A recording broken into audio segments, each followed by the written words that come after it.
Second semester में से first lesson आज हम देखेंगे लिविंग ए हेल्दी लाइफ। तो जो हमारी लाइफ होती है, जो हमारा जीवन होता है, वो हमें हेल्दी जीना है, अच्छा जीना है। यानी आज हम जो है डिसीज, पहले कौन से डिसीज थे उसके बारे में जानकारी लेंगे, फिर कौन से साइंटिस्ट के ऊपर वैक्सीनेशन जो है कि खोज के निकाले उसके बारे में हम डिटेल्स में जानकारी लेंगे। साथ में जो मेडिकल इंस्ट्रूमेंट है उसके बारे में भी जानकारी लेंगे। तो चलिए देखते हैं students. So students, open your social studies textbooks on page number 160. There are first lessons living a healthy life. When we get a fever, we visit a doctor. जब हमें बुखार आता है तो हम डॉक्टर को विजिट देते हैं, डॉक्टर के पास जाते हैं। The doctor measure our body temperature with a thermometer and asks us some questions about the symptoms of fever. फिर हमें थर्मामीटर जो है कि उसे मेजर करते हैं कि हमें कितना फीवर है। बाद में हमें सिम्टम्स यानी जो उसके लक्षण होते हैं उसके बारे में वो पूछते हैं। तो आपको कैसे लग रहा है, ठीक है। Thereafter he prescribe us some medicine. फिर हम अगर उन्हें कहे कि हमें 1 दिन से बुखार आया, 2 दिन से बुखार आया, तो बाद में हमें वो प्रिस्क्राइब करते हैं कौन सी मेडिसिन लेनी है। Normally our fever is a cure after taking medicine for 3 to 4 days। फिर जब हम मेडिसिन लेते हैं तो 3-4 दिन में हम ठीक हो जाते हैं। Today it is easy to cure many diseases but there was a time when people consider diseases as a punishment from a god. अभी तो कोई भी डिसीज हम क्योर कर सकते हैं, पर पहले के जमाने में लोग कहते थे कि ये गॉड ने हमें पनिशमेंट की है, हमें शिक्षा दी है कि हमें जो है कि डिसीज हुआ है, रोग हुआ है। They did not know that the disease are spread by viruses and could be the cure by killing germs और वायरसेस। उनको पता नहीं था कि ये डिसीज स्प्रेड होते हैं, वायरसेस स्प्रेड होते हैं, जर्म से वो स्प्रेड होते हैं। However, medical science developed with the time. Medical instruments, medicines and vaccination were invented to the prevent or cure disease. जब बाद में साइंस डेवलप हो गया, फिर उसमें मेडिकल इंस्ट्रूमेंट आए, मेडिसिन आए, वैक्सीनेशन आए, उसके बाद जो है कि डिसीज क्योर होने लगे। Diseases like a smallpox, which was once considered deadly, have been eradicated from the world. In this chapter, we will study about some important developments in medical science. जो small pox है उसके ऊपर बाद में vaccination निकला और अभी वो अर्थ से गायब भी हो गया स्मॉल पॉक्स के डिसीज, जिसे देवी कहते थे, ठीक है। तो अब हम जो है कि मेडिकल साइंस किस तरह से डेवलप हुआ है इसमें अभी हम स्टडी करेंगे। मेथड ऑफ ट्रीटमेंट, ट्रीटमेंट की जो मेथड होती है। Killing germs by pasteurisation. French scientist Louis Pasteur and some other scientists prove that germs और viruses spread disease। जो फ्रेंच साइंटिस्ट थे लुइस पैस्चर और अदर जो साइंटिस्ट थे, उन्होंने प्रूव कर दिया था कि डिसीज वायरसेस से होता है, जर्म से होता है। The disease causing germs are present in water, air, land and food. तो डिसीज जिससे होते हैं वो जर्म्स वाटर में प्रेजेंट रह सकते हैं, एयर में या फूड में, खाने में भी। Louis Pasteur also prove that the beverage like a milk turn sour due to the growth of a certain germ in them. Pasteur developed the method of killing germs in a beverage. This method is called a pasteurization. In pasteurization, beverages like a milk and water are boiled, heated to very high temperature to kill their germs. तो जो posture से उन्होंने pasteurisation ये जो है method जो है उन्होंने फाइंड की थी, ठीक है। तो उन्होंने मिल्क के ऊपर प्रयोग किया था, तो बाद में उसके जर्म्स किस तरह से किल कर सकते हैं, okay. Then contaminated water cause many serious disease like a jaundice, cholera and typhoid. जो कंटेमिनेटेड वाटर होता है, दूषित पानी कहते हैं उसे जॉन्डिस हो सकता है, कॉलरा हो सकता है, टाइफाइड हो सकता है। Pasteurisation help us to get a clean water and save ourself from the jaundice, cholera and typhoid. फिर हम उसके लिए क्या कर सकते हैं, जो पानी है उबाल कर पी सकते हैं, गर्म कर सकते हैं, तभी उसमें से जो जंतु रहते हैं वो मर जाते हैं। तो बाद में जॉन्डिस, कॉलरा, टाइफाइड ऐसे रोग नहीं हो सकते। अभी देखेंगे हम immunisation against disease. Giving injection to fight a disease is called immunisation और वैक्सीनेशन। अगर हमें कोई भी डिसीज या रोग ना हो उससे पहले हम जो भी इंजेक्शन हमें दिया जाता है उसे कहते हैं इम्यूनाइजेशन, यानी हमारी इम्यूनिटी पावर जो होती है उससे बढ़ती है। Small pox was the first disease to be treated through a vaccination which was developed by the doctor Edward Jenner of England. जो डॉक्टर एडवर्ड जेन्नर थे इंग्लैंड के, उन्होंने स्मॉल पॉक्स के विरुद्ध में पहले क्या की थी, वैक्सीनेशन निकाली थी, लस उन्होंने निकाली थी। Doctor Jenner also use the term vaccination for the first time in 1796। तो वो उन्होंने पहले जो अप्लाई किया था वो 1796 में अप्लाई की थी। About 200 years ago, during the time of Dr. Jenner, smallpox was a deadly and highly contagious disease. A contagious or infection disease spread quickly from a one person to another person. बाद में उन्हें पता चला कि जो contagious disease होते हैं यानी संसर्गिक रोग बोलते हैं उसे, और जो होते हैं स्प्रेड होते हैं क्विकली एक पर्सन से दूसरे person. Doctor Jenner use to treat patient in a small town of England. फिर बाद में वो इंग्लैंड में जो छोटा उनका टाउन था वहाँ पे वो ट्रीट करने लगे पेशेंट को. A large number of his patient suffer from A small pox. तो उसमें से जो है मैक्सिमम लोगों को स्मॉल पॉक्स हुआ था. Doctor Jenner notice that the milkmaid were not affected by smallpox. तो उनको पता था कि जो मिल्क मेड रहते हैं छोटे छोटे बेबी जो होते हैं वो स्मॉल पॉक्स से अफेक्टेड नहीं हो सकते. They usually suffer from the another disease called a cow pox. तो दूसरा डिसीज उनको हुआ होगा जिसे काउ पॉक्स कहते हैं. Cowpox was not as dangerous as a smallpox. पर वो स्मॉल पॉक्स जो होता है उससे डेंजर नहीं रहता है वो. It was believe that the people who had already suffered from a cowpox would not be afflicted by the smallpox. तो जिन्हें काउपॉक्स हुआ है उनको बाद में जो है कि स्मॉल पॉक्स नहीं हो सकता, ऐसे लोगों का कहना था. Once a milkmaid visited Dr. General for the treatment of a cowpox. Cowpox had caused a blister on the milkmaid body. तो जैसे ही जिसको काउपॉक्स यानी जो भी पेशेंट को काउपॉक्स हुआ है वो उनको विजिट देने लगे. Cowpox had a cause blister on the milkmaid body. जो मिल्कमेड बॉडी रहती है छोटे बेबी की उसके ऊपर जो है ब्लिस्टर आते हैं. Doctor Jenner collect a pus like a liquid from this blister. तो उन्होंने जो ब्लिस्टर होते हैं यहाँ पे हम देख सकते हैं इसकी बॉडी में देखो छोटे छोटे हमें जो है सफ़ेद सफ़ेद जो ऐसे छोटे छोटे ब्लिस्टर दिख रहे हैं उसमें से उन्होंने पस जो है कलेक्ट कर लिया. Then he injected a boy with this liquid. The boy got afflicted by cowpox but was cured within a few days. Now Dr. Jenner wanted to confirm whether this body has also got immunity from the smallpox. फिर उन्होंने उसके ऊपर जो है कि वो जो पस निकाला था उसके ऊपर उन्होंने इन्वेंशन किया. बाद में उन्होंने इसे जो बच्चा था उसे इंजेक्टेड किया तो वो क्योर हो गया कुछ दिनों में. तो उनको पता चला कि इसे काउपॉक्स नहीं हुआ है, स्मॉल पॉक्स ही हुआ था. He injected smallpox germ into the boy's body, but the boy did not suffer from a smallpox. This experiment helped Dr. Jenner develop a vaccination to save people from a smallpox. फिर बाद में उन्हें पता चला कि smallpox के विरुद्ध में किस तरह से उन्होंने वैक्सीनेशन तैयार किया है. तो जो लस थी तो वो जब बेबी को दी, बेबी जो क्योर हो गया था बाद में उन्होंने वो डेवलप कर दिया वैक्सीनेशन स्मॉलपॉक्स के against.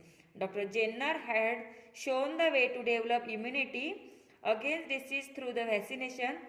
Today's vaccines are available to provide immunity against the disease like polio, diphtheria, tuberculosis, tetanus, cholera, hepatitis and typhoid. तो तभी जो है डॉक्टर जेनर इन्होंने इम्यूनिटी की अगेंस्ट डिसीज जो इम्यूनिटी बढ़ने के लिए भी वैक्सीनेशन निकाली थी. अभी हमें सब वैक्सीनेशन अवेलेबल मिलती है, जैसे कि ये वैक्सीन दी है पोलियो के अगेंस्ट वैक्सीनेशन है, डिप्थीरिया है, ट्यूबरकुलोसिस हुआ तो भी वैक्सीन मिलती है, टिटेनस या कॉलरा, हेपेटाइटिस या टाइफाइड भी हो गया तो भी हम वैक्सीन ले सकते हैं. अभी सभी जो डिसीज पे अवेलेबल है. यहाँ पे हम देख सकते हैं पिक्चर दिया गया है. 2 years ओल्ड रोहिमा बानू बांग्लादेश की लड़की है, रहीमा नाम है उसका. was the last person infected with the naturally occurring smallpox in the world in 1975. तब उसे लास्ट स्मॉलपॉक्स हुआ, उसके बाद स्मॉलपॉक्स डिसीज किसी को नहीं हुआ. यहाँ पे नेक्स्ट जो पोर्शन दिया है surgery. Surgery has emerge as a important mode of a treatment for serious disease of a heart, liver, kidney, brain and other important body parts. जो सर्जरी होती है, शस्त्रक्रिया होती है, वो हार्ट, लीवर, किडनी, ब्रेन या अदर इंपॉर्टेंट बॉडी के parts खराब हुए तब उसके यहाँ उस पर ट्रीटमेंट करने के लिए इस्तेमाल की जाती है. Now doctor use latest medical instrument and technique to successfully carry out complicated operation on the human body. अभी जो है कि सभी डॉक्टर के पास इंस्ट्रूमेंट है, उससे क्या करते हैं, उस टेक्निक से वो ह्यूमन बॉडी का ऑपरेशन करते हैं. In laser surgery laser rays are use to treat the disease of the internal organ without operation of the body. अभी इतना डेवलप हो गया है साइंस कि जो लेजर सर्जरी रहती है वो लेजर रे से इस्तेमाल करते हैं विदाउट ऑपरेशन. बॉडी का ऑपरेशन किए बिना भी सर्जरी कर सकते हैं, उसके लिए लेजर रे इस्तेमाल किए जाते हैं. In earlier days surgery use to be quite painful for the patient. अभी हम देखते हैं कि सर्जरी करते हुए हमें कोई भी तकलीफ नहीं होती, but the use of a chloroform as an anaesthetic surgery become the painless for patient. पर उसके लिए क्लोरोफॉर्म का इंजेक्शन हमें दिया जाता है. ठीक है. And anesthetics is a medicine that is given to a person before the operation to bring him into the state of anesthesia. तो जो एनेस्थेसिया है, जो है एनेस्थेटिक ए जो मेडिसिन हमें दी जाती है, यानी हमें कुछ भी सर्जरी हमारे ऊपर करेंगे, शस्त्र किया तो भी हमें पता नहीं चलता, पेन नहीं होता. The person who is in the state of anaesthesia does not feel any heat, cold, pain और touch when the surgery is being perform on his body. तो एनेस्थेसिया देने के बाद हमें फील नहीं होता है, उस जगह पे हीट भी नहीं होती, कोल्ड नहीं लगता, पेन भी नहीं होता, टच भी किया ऐसे भी हमें जो है कि फील नहीं होता, और बाद में उसे हमारे बॉडी के ऊपर सर्जरी की जाती है. मेडिकल इंस्ट्रूमेंट एंड मेडिसिन अभी हम देखेंगे. Both medicine and medical instrument play an important role in treating various diseases. Many new types of medicine and instruments have been developed diagnose and treat disease. Some of them are X-ray medicines, ultrasound machines and city scanner. तो अभी जो हम instrument देखते हैं, कभी हमें कहते हैं कि एक्सरे निकालो, अल्ट्रासाउंड करते हैं हम, सिटी स्कैनर्स करते हैं, तो इससे कैसे तो डायरेक्टली डायग्नोस किया जाता है कि हमें कौन सा डिसीज हुआ है या क्या हमारे बॉडी में कौन सा बिगाड़ा है. एंटीबायोटिक्स देखेंगे हम. In the field of a medicine the discovery of antibiotic brought revolutions. And antibiotic is a substance that is kill the bacteria inhibit their the growth. जो कभी भी हम डॉक्टर के पास जाते हैं तो हमें एंटीबायोटिक मेडिसिन वो देते हैं. उससे क्या होते हैं, जो बैक्टीरिया बढ़ते हैं हमारे बॉडी में तो उनकी जो ग्रोथ होती है वो वहीं पे रुक जाती है. It helps in checking the spread of an infection in the human body. उससे क्या होता है कि जो हमारे बॉडी में इन्फेक्शन होता है तो रुक जाता है. Penicillin is an important antibiotic. जो पेनिसिलिन है ये एंटीबायोटिक है. It was discover by Alexander Fleming in 1982. तो ये डिस्कवर किया था अलेक्जेंडर फ्लेमिंग ने. ये इनका स्टैट्यू है, यहाँ पे हम देख सकते हैं. पेनिसिलिन इन्होंने इन्वेंटेड की थी. It prove highly useful treating many disease. Penicillin turn out of be an infections fighting medicine of enormous power. It is considered important life saving drug. तो जो एंटीबायोटिक होती है उससे क्या हमें जल्दी क्योर होता है, यानी जो बैक्टीरिया हमारे बॉडी में रहती है उसकी ग्रोथ रुक जाती है और हम जल्दी से क्या हो सकते हैं, रिकवर हो सकते हैं. Another important antibiotic is a streptomycin that was used to treatment of the tuberculosis. जब ट्यूबरकुलोसिस टीबी होता है तो स्ट्रेप्टोमाइसिन ए इस्तेमाल की जाती है. Tuberculosis is dangerous disease of the lungs. A lungs का डेंजरस डिसीज होता है, but it is a curable with a streptomycin. Malaria was once considered a deadly disease, however now it can be treated with medicine. अभी malaria के ऊपर भी medicine है. अभी देखिए थर्मामीटर के बारे में जानकर लेंगे. एक डिजिटल थर्मामीटर, ये डायग्राम आपको नोटबुक में निकालनी है. वो ये use a thermometer to measure our body temperature and know whether we have a fever or not. तो हम डॉक्टर के पास जब जाते हैं, अगर हमें कोई भी फीवर रहा, थोड़ा भी फीवर रहा, तो डॉक्टर थर्मामीटर से चेक करते हैं फीवर है या नहीं. The normal temperature of the human body is 37 Celsius और 98.4 फ़ारेनहीट. तो हमारे बॉडी का टेम्परेचर 37 डिग्री सेल्सियस होना चाहिए, या उसे फ़ारेनहीट में यानी 98.4 डिग्री फ़ारेनहीट भी कहते हैं. When we are infected by the disease, our body temperature rise above the normal temperature. तो अगर हमें कोई भी यानी फीवर हुआ तो हमारा बॉडी का टेम्परेचर से ज़्यादा टेम्परेचर हो जाता है. Then we get a fever. Many scientists contribute in a innovation of a thermometer. One of them was a Gabriel Daniel Fahrenheit. Generally, thermometers have two classes scales and measure fever in Fahrenheit as well as the Celsius. तो उसको हम Fahrenheit में भी उसको consider कर सकते हैं या सेल्सियस में उसको मेजर किया जाता है. A thermometer is either place in a mouth or in armpit to measure body temperature. एक तो उसे माउथ में पकड़ के हम चेक कर सकते हैं, या हमारी जो आर्म पिट होती है उसके अंदर भी हम रखकर चेक कर सकते हैं. Digital thermometer are also available which give temperature reading in number. अभी नेक्स्ट डिजिटल टेम्परेचर थर्मामीटर निकला है, उससे हमें नंबरिंग से पता चलता है हमें कितना फीवर है. ठीक है, अभी हम देखते हैं स्टेथोस्कोप किसे कहते हैं. Stethoscopes is a medical instrument that is used to check the functioning of a heart and lungs. तो हार्ट और लंग्स की जो फंक्शन कैसे चल रही है, हमारे हार्ट कैसे बीट कर रहे हैं, लंग्स, तो उसके लिए हम स्टेथोस्कोप का इस्तेमाल करते हैं. It is use for measuring the blood pressure. इससे ब्लड प्रेशर भी हम जो है कि मेजर कर सकते हैं. Rennie Laennec invented the stethoscope. Once Rennie saw two children talking by whispering into the two ends of a hollow lock. एक बार उन्होंने देखा था कि दो बच्चों हॉलो लॉक से बात कर रहे हैं, बीच में उन्होंने धागा बांध रखा है. Taking the children idea, he made a hollow tube by rolling a paper and place it on the chest of his patient. फिर उन्होंने भी एक ऐसे कुछ एक चीज़ ली, उसको भी उन्होंने पेपर रैप किया और पेशेंट के हार्ट पे रख दिया। फिर उन्होंने एक धागा को पकड़ के दूसरा जो अपने कानों से सुनने लगी, तब उनको जो है कि पेशेंट के चेस्ट की मूवमेंट उनको सुनाई दी। He was able to hear that the heart beats and the sound for air column in the patient lungs. फिर वो हार्ट बीट भी सुनने लगी और एयर कॉलम में से आवाज भी सुनने लगी। Later on he develop a stethoscope. फिर बाद में उन्होंने स्टेथोस्कोप का इन्वेंटेड कर दिया। ये डायग्राम भी आपको ड्रॉ करनी है स्टूडेंट्स। माइक्रोस्कोप देखेंगे हम। By the invention of a microscope several scientist work over a long time. About 400 years ago, a spectacle shop owner accidentally placed two lenses one over the other. Later on, by chance, he looked through the lens and saw a fly in very bigger size than its normal size. तो 400 साल पहले एक जो लोग accidentally एक आदमी जो था ओनर, शॉप ओनर, उसने स्पेक्टाकल एक दूसरे के ऊपर एक रख दिया। फिर उन्होंने देखा कि छोटे छोटे जो है उसको नॉर्मल साइज में जो है जैसे कि कुछ जंतु हो गए या कुछ कचरा होगा तो बड़े साइज में उसे देखने लगा। The idea help them to make a toy called flea glass. फिर बाद में उसने उस आइडिया से फ्ली ग्लास बनाए। Scientist Galileo also name of to know that the flea glasses. पर उस साइंटिस्ट का नाम था Galileo. He used to lenses to make a device which was a name microscope. फिर बाद में उसने उस लेंस का इस्तेमाल किया और माइक्रोस्कोप बनाया। Microscopes has a greatly help in identification of virus germs and development of medicine to treat them. तो माइक्रोस्कोप ये जनरली इस्तेमाल किया जाता है मेडिसिनल, इसमें जर्म्स की डेवलपमेंट देखते हैं उससे। Nowadays doctors and around the world use a microscope to examine the stool, urine, blood, serum etcetera. अभी सभी डॉक्टर उसका इस्तेमाल किया जाता है। स्टूल्स जो शौच होती है हमारी, यूरिन होती है, ब्लड या सीरम होते हैं, तो इसमें से हमें जब भी चेक करना होता है तो माइक्रोस्कोप का इस्तेमाल किया जाता है। ये डायग्राम भी आपको ड्रॉ करनी है।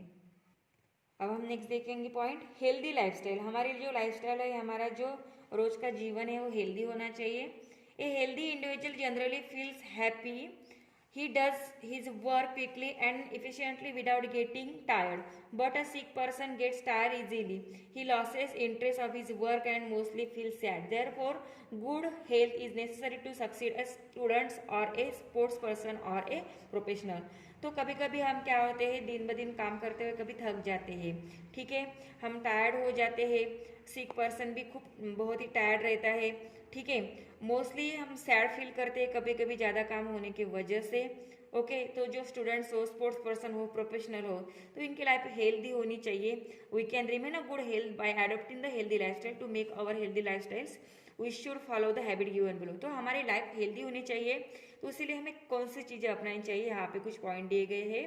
देखिए, we should eat a balance meal. हमें डेली बैलेंस मील खाना चाहिए, बैलेंस डाइट होना चाहिए। A balance meal consist of a fruit, green vegetable, nut, pulses, rice and chapati. तो बैलेंस डाइट में फ्रूट होने चाहिए, ग्रीन वेजिटेबल होने चाहिए, नट्स होने चाहिए, पल्सेस होने चाहिए, राइस होने चाहिए, चपाती होने चाहिए। यानी दिन का खाना हमारा इस तरह से होना चाहिए, सभी इंग्रेडिएंट्स इसमें ऐड होने चाहिए। We should drink clean water.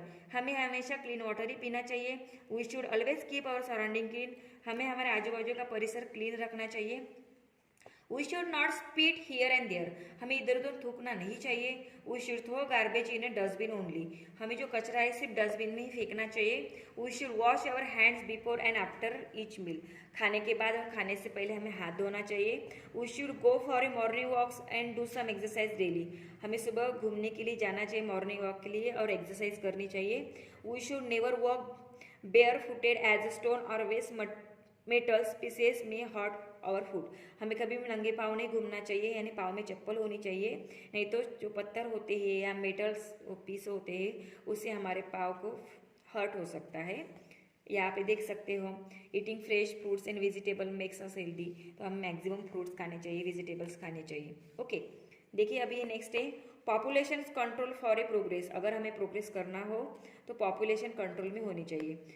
Today the average age of a man has increased due to the prevention and control of many diseases. The increase in a man's age has led to the population explosion in some countries, particularly India and China. It is very difficult to provide nutrition food, good houses, quality education, proper medicine care and sport facility to large population. देखिए हम देखते हैं दिन ब दिन लोक संख्या बहुत बढ़ रही है, उसके वजह से अच्छा क्वालिटी का एजुकेशन नहीं मिल रहा है, अच्छे हाउस नहीं मिल रहे हैं, न्यूट्रिशन नहीं मिल रहा है, प्रॉपर मेडिकल नहीं मिल रहा, क्योंकि लोग ज़्यादा रहेंगे, चीज़ कम रहेंगे तो किसी को मिलेगी किसी को नहीं मिलेगी। ये सभी लोक संख्या बढ़ने के कारण हो रहा है। If we want to progress then we have to follow small family norms to stop undescribable increase in our population. अगर हमें प्रोग्रेस करना हो, आगे बढ़ना हो, हमारी न्यू जनरेशन को हमें अच्छा लाइफ देना हो, तो उससे पहले हमारी फैमिली नॉर्म होनी चाहिए, स्मॉल होनी चाहिए, एक या दो से ज़्यादा बेबीज नहीं होने चाहिए। ठीक है, अगर हम पॉपुलेशन कंट्रोल में रखेंगे तो आने वाली पीढ़ी को अच्छा खाना मिलेगा, अच्छे घर मिलेंगे, अच्छा एजुकेशन मिलेगा, प्रॉपर मेडिकल मिलेगा, केयर मिलेगी, पूरी फैसिलिटी अवेलेबल होगी। यहाँ पे देख सकते हैं हम, large population means food and water shortage, traffic jams and unhealthy living. अगर ज़्यादा क्राउड रहेंगी, ज़्यादा लोक संख्या रहेंगे, ठीक है, ज़्यादा लोग रहेंगे तो फूड कम पड़ जाएगा, वाटर कम पड़ेगा, ट्रैफिक जाम होगा, अनहेल्दी हम लाइफ जिएंगे। तो इससे अच्छा कि हमें पॉपुलेशन कंट्रोल करना चाहिए। यहाँ पे हम देख सकते हैं न्यू वर्ड दिए गए हैं, तो ये सभी वर्ड्स आपको नोटबुक में राइट डाउन करने हैं। ओके, तो जो मैंने लेसन अभी आपको सिखाया है, तो वो लेसन आपको फर्स्टली रीड करना है, लिविंग अ हेल्दी लाइफ, ये आपको रीड करना है, देन ये अंडरस्टैंड करना है वीडियो देख के। बाद में इस पे जो एक्सरसाइज दी गई है, एक्सरसाइज आपको नोटबुक में सॉल्व करनी है, एसएसटी की नोटबुक में।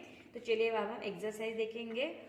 Answer the following questions. First है, why milkmaids did not suffer from smallpox. जो मिल्क मेड थे स्मॉल पॉक्स से सफर क्यों नहीं हुए थे, तो आपको आंसर में लिखना है, they usually suffer from another disease called a cowpox, that's why the milkmaid did not suffer from a smallpox. Okay, next, what happened to the boy who was injected with a smallpox germ by Dr. Jenner? जब doctor Jenner ने उनको vaccination की थी small baby को, तब क्या हुआ था, तो आपका आंसर में लिखना है, the boy got afflicted by the cowpox but was cure within a few days. Okay, next, who prove that the viruses spread diseases, which method did he develop to kill germs in a beverage. तो आपको यहाँ पे answers लिखना है, French scientist Louis Pasteur and some other scientist prove that germs of virus spread diseases. Okay, और आप यहाँ पे मेथड का नाम लिखना है, pasteurisation method did the develop to kill germs in beverage. Okay, fourth number का क्वेश्चन है, Why an anesthetic is given to a person before his surgery? Surgery करने से पहले एनेस्थेटिक क्यों दी जाते हैं, तो हमें आंसर में लिखना है, The use of a chloroform as an anesthetic surgery become a painless for a patient. That's why anesthetic give to person before his surgery. Next है, How do antibiotics help in a controlling disease? तो आपको answer में लिखना है, An antibiotic is a substance that kill bacteria or inhibits their growth. It helps in checking the spread of an infection in the human body. Penicillin is an important antibiotic which was discovered by Alexander Fleming. Okay, next है, why we need to control population growth. हमें population growth क्यों control करनी चाहिए, तो answer में लिखना है, because population control is necessary to provide the nutritious food, good houses, quality education, proper medical care and sport facility to the all peoples. Okay, next question है, fill in the blanks with appreciated word.